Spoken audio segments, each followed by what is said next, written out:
I recently learned that instructors got an email from administration informing them that the cap for online classes would now be increased from about 24, 25 students to 30 students per class.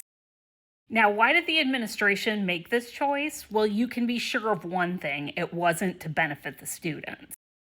Now, you'll remember in other videos that I've said that Jim really likes to show big numbers on the spreadsheets to the Board of Trustees as though he's working for a publicly held company and not a nonprofit education institution. So, this upping of the cap will allow the college to get each instructor to teach more students for free. So instead of having to build out more classes and hire folks to teach more classes, they'll just force more students into the classes that already exist and not pay the instructors any more money. The other thing that it will do is encourage those full-time faculty members not to take overages. So overages is anything beyond their typical load of maybe 6 classes. They may teach some additional classes on contract. Using full-time folks costs them more money. So if they can make the classes bigger, discouraging full-time folks from taking those courses, they can get the classes taught cheaper by adjunct faculty.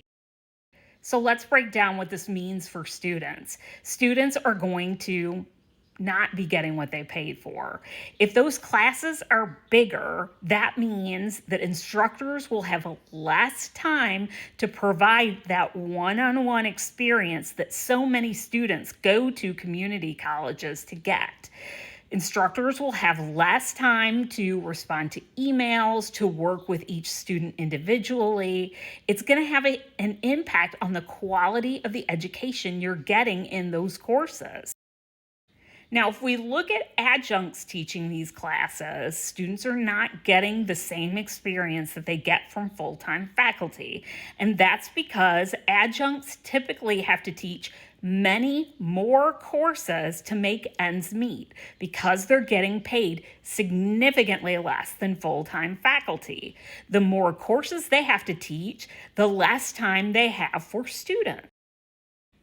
So what this all boils down to in the end is that students aren't getting what they paid for. They're not getting the quality of the product that they had before Jim Morton started. And this is what he does. As we know, he made an increase in student fees to soak students for more money.